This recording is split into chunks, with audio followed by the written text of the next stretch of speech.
approved by the Nigerian Copyright Commission (NCC) as Nigeria's sole collective management body for musical works and sound recordings. The Copyright Society of Nigeria (Coson) was established on the 20th of May 2010 as a body which seeks to safeguard the interests of musicians with the collection and distribution of royalties to the artists, who are the intellectual property owners, from time to time. From its slogan, "Let the music pay," it leaves no one in doubt as to the fact that it means business to stop the impunity and brazen cheating that musicians have continued to suffer in the hands of those who have been feeding fat on the sweat of these people and reaping bountifully from where they did not sow. One can say safely that in 5 years of Coson's establishment, a lot of sanity has been brought to the Nigerian musical scene and the use of intellectual property. Today, due authorization is secured before such usage is deemed legal. A watershed of the achievement of Coson came about in 2014, where the broadcast organizations under the auspices of BON and IBAN signed a memorandum of understanding. This paved the way for payment to be made for music played on the airwaves.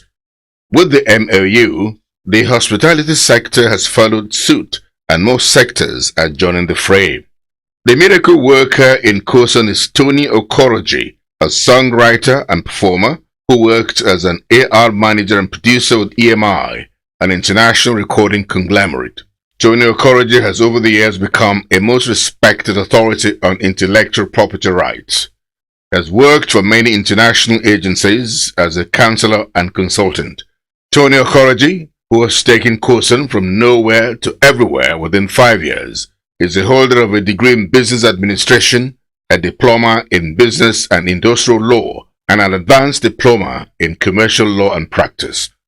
The author of the book Copyright and the New Millionaires, Tony Okoroji, leads an 11-member Coson board and an array of professionals working round the clock to see that Coson consolidates on the grounds it has covered already.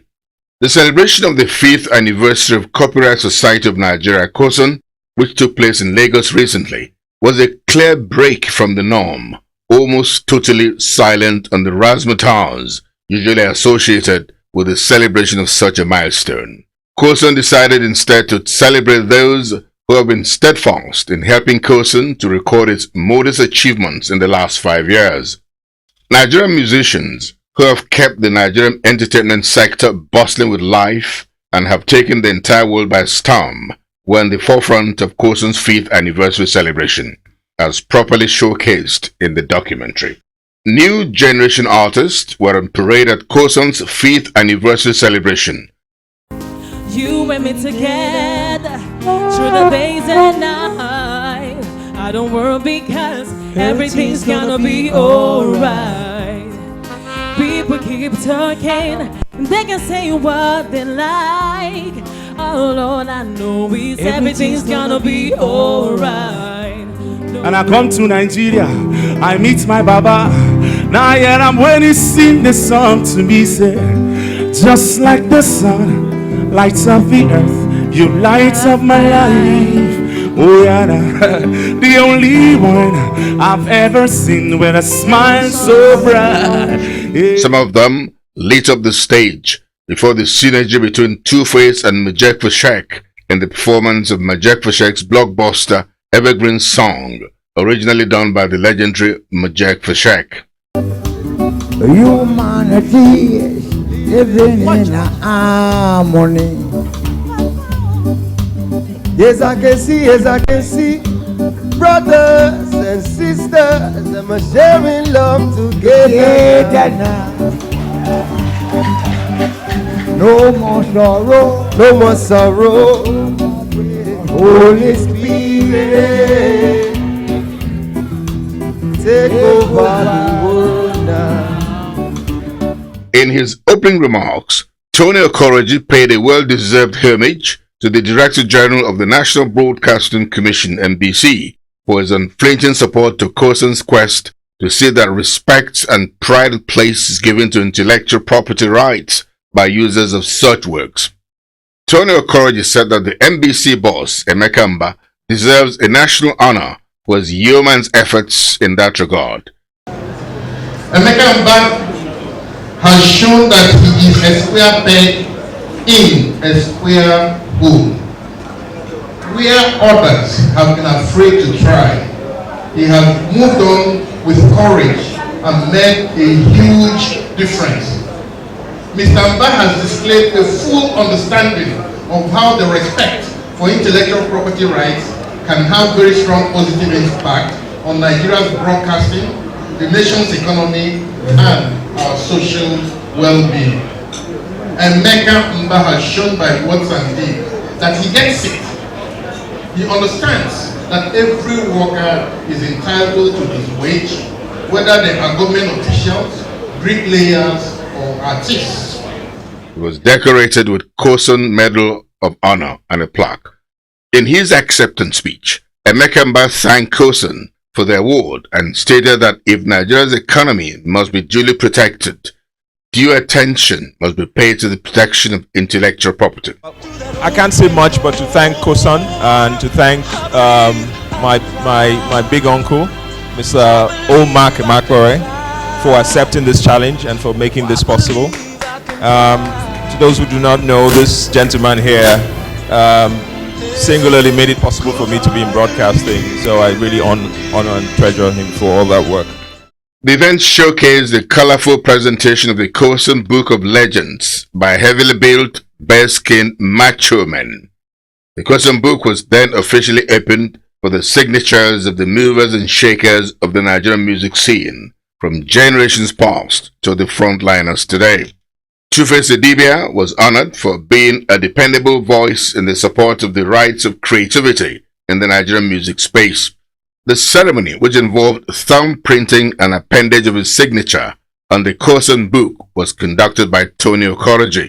Broadcaster par excellence, Chief Mark Emakbere, formerly of the NBC, broke out peace in the protracted legal tussle instituted by Coson against BON and IBN, and brought back members of the same broadcasting and entertainment fraternity as friends again. He was also listed in the Coson Book of Legends. He signed and received his plaque. He praised the untiring effort of Coson, led by Tony Okoroji, to see that Nigerian artists enjoy the sweat of their labor. One of those who has helped to a large extent in the growth and development of the copyright system in Nigeria is Professor Egerton Obiagari. As first chairman of the Nigerian Copyright Commission (NCC), he was instrumental in the drafting of the law.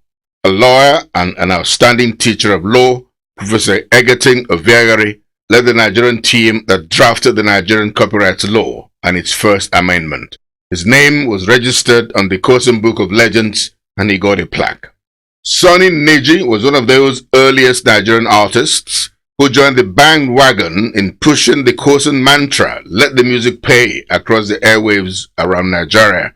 He and some musicians took it upon themselves to sensitize Nigerians about the essence of respecting the copyright law. The Urukati Dawana crooner also got his name on the honors list and a plaque. Broadcaster, actor and director Patrick Doyle has also been a great defender of the copyright culture and promoter and protector of the creative works. He was honored with his name in the Coson Book and got a plaque to the bargain.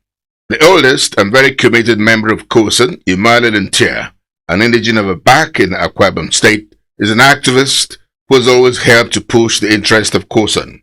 Emmanuel Ntia also got his name registered in the Coson Book and received a plaque too.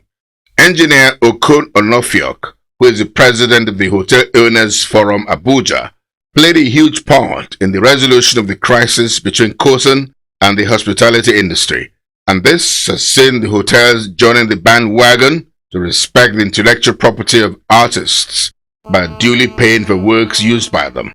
He got his name on the Coson Book and a plaque.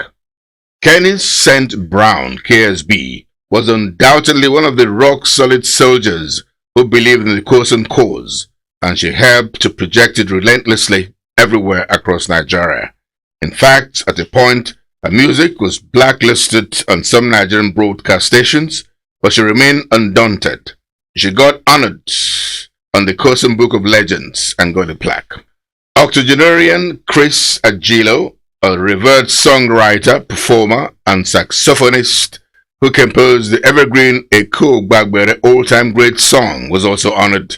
Although Chris Agilo did not reap from the gains of the copyright law in his active days on stage, he fought tirelessly to see that the new generation of intellectual property owners benefited from the gains of the fight against piracy and abuse of copyrights. Chris Agilo was the general manager of the defunct PMRS and a forerunner in Coson. His name was also registered on the Coson Book of Music Legends with a plaque.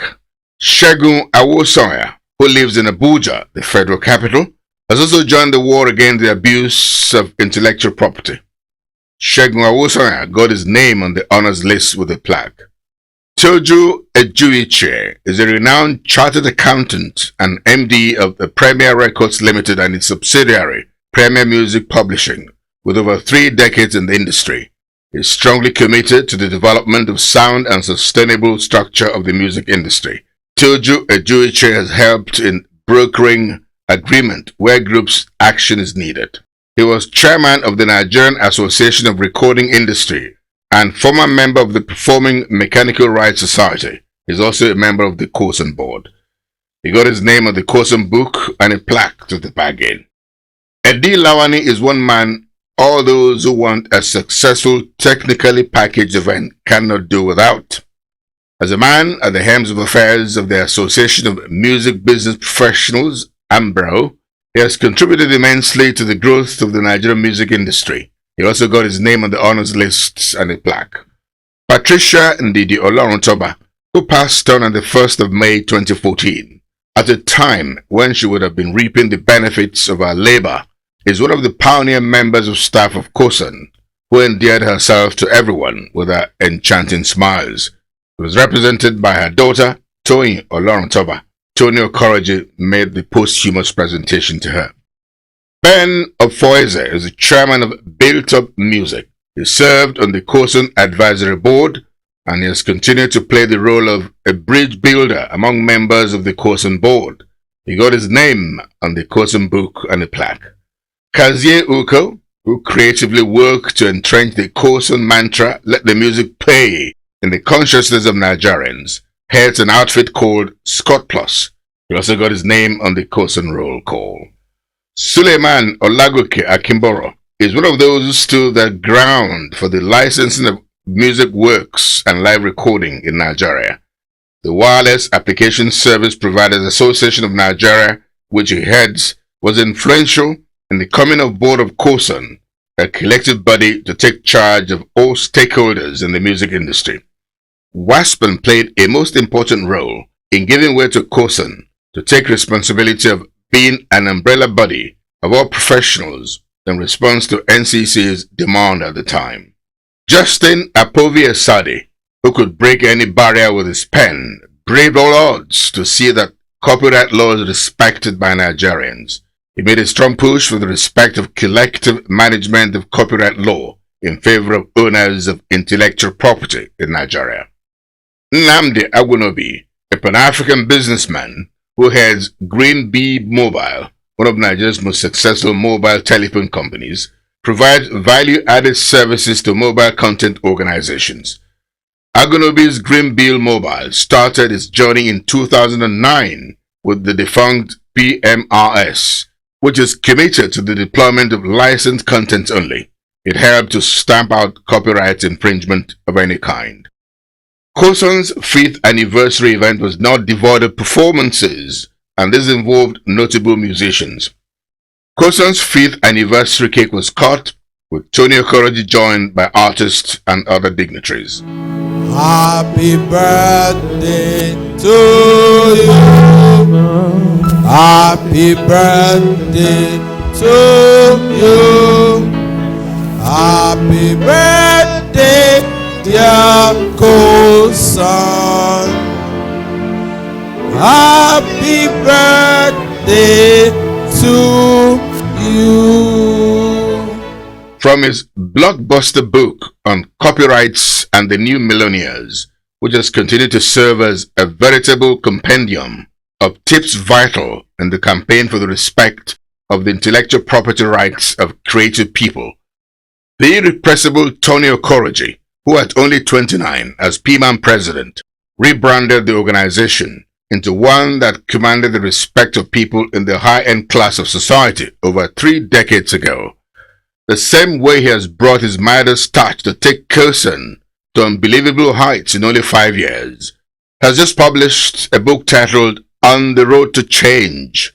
Like someone who saw tomorrow, Tony Okoroji, who followed the electioneering campaigns of the 2 top contenders of the leading political parties very closely, gave a verdict far ahead of everyone of what the outcome was possibly going to be, judging by the mood of Nigerians for a change.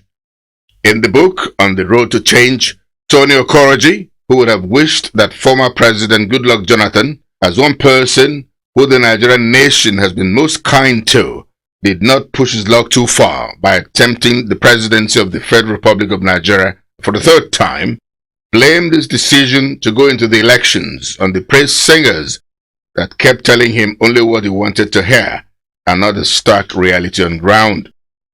Tony Okoroji also took a swipe on his countrymen and women, the Igbo nation, who he considers the biggest losers in the elections and not even Goodluck Jonathan or the PDP. Tony Okoroji, who says is not an ethnic jingoist, said by the actions of the Igbo nation during the 2015 election, the only thing they have succeeded in achieving is to make themselves irrelevant in the Nigerian political process. Tony Okoroji is very sad that the Igbos, who are a critical part of the tripod on which Nigeria stands, have become a minority in Nigeria's political marketplace. He therefore advocated the emergence of a new crop of leaders from Igbo land who have a grasp and good strategic understanding of the Nigerian political environment. In the book, On the Road to Change, Tony Okoroji did not spare all those who, in his estimation, played to the gallery in the way they discharged their professional assignments in the run-up to the 2015 elections. From Nollywood, the media, both electronic and print, especially those who shouted, "Crucify him," in the heat of the election period, but who have suddenly made a quick somersault to be praising the same man who was at the center of their hate campaigns. Tony Okoroji singled out Channels TV as the ideal example of how balanced and objective reporting of elections should be done, where no political party is giving undue advantage over the other. Still in the book, On the Road to Change, authored by Tony Okoroji, an incisive political commentary on Nigeria's 2015 electioneering campaign, Tony Okoroji considers Senator Bola Ahmed Tinubu, former governor of Lagos State and the national leader of the APC, as a hero of the change process Nigerians are experiencing today, after 16 years of the grip of the PDP and the power of the center. According to Tony Okoroji, Tinubu, who governed Lagos State, which he considers the nerve center of Nigeria's most coordinated opposition party, APC, since independence, fell back to his uncanny strategic understanding of Nigerian politics to make the move to bring together legacy parties from the northern, eastern, and western parts of the country to form a rainbow coalition which succeeded in doing for Nigeria what the country has been yearning for over the years. 2 strong parties that can give Nigerians real alternatives. Tony Okoroji posited that if the APC had not stopped the PDP in its track as the unchallenged and dominant party in Nigeria in the last 16 years, they would have become a civilian dictatorship, which would be against the tenets and dictates of democracy in the true sense of the word, which the advanced world has aligned with for centuries. However, in the book On the Road to Change, Tony Okoroji concludes that now that the election has been won and lost, every hand must be on the plow. It's time to build a new Nigeria we all fought for, a place for reconciliation and forgiveness of one another, because we cannot move ahead with hatred, whether we voted for Buhari or Jonathan or none of them. Tony Okoroji says, as Nigerians, we remain Nigerians and we must build Nigeria together. The audience at the book launch was made up of a mixture of people from diverse areas of calling, professionals in different disciplines, politicians, the media, corporate Nigeria, and the entertainment practitioners, who are the main constituency of the author. Notable among them were Dr. Sonny Kuku, PDP's governorship candidate in the last election in Lagos State, Mr. Jimmy Agbaje, and others. Beginning with the chairman of the book launch, they all praised the foresight and vision of the author, and they gave their different perspectives on the book On the Road to Change. They all seem to be saying that although the APC has hit the ground, they're yet to begin to run, and time is fast running out. They admonished the APC to quickly begin to deliver the dividends of democracy, which they promised Nigerians while canvassing for their votes. Trust Tony Okoroji to effect the right balance between a serious program like that and entertainment. On hand was a group of young stars, and the legendary Majek was the main attraction. Through his reggae music, Majek for sure got everyone on their feet dancing.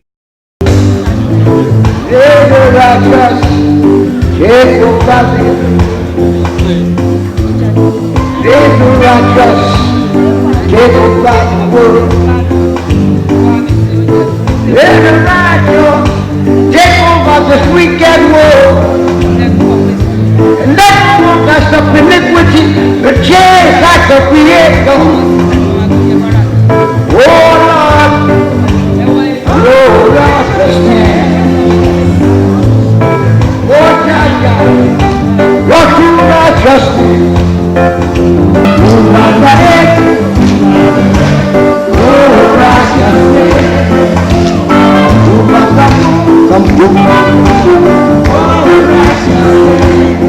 The book On the Road to Change, written by Tony Okoroji, was launched by the different people who honored him. The vote of thanks by Tony Okoroji formally brought the event to a close. I am humbled, truly humbled, by the quality of people that have shown up here today. I didn't know I ever done anything to deserve the kind of respect and honor that have been shown from practically every part of the Nigerian nation. All I can say is that the good Lord will continue to reward all of you, for the incredible love that you've shown me. Having taken my time to go through and chew the book On the Road to Change over by Tony Okoroji between the hours of 12 midnight and 5 a.m., a period that is devoid of any noise or distractions of any kind, which aided a very detailed assimilation of the entire content of the book, for which I commend my friend and brother for his well-researched, thought-out and incisive dissection of the nation's journey to change. I recommend this intellectually stimulating literary piece to the very discerning Nigerian reading public for consumption.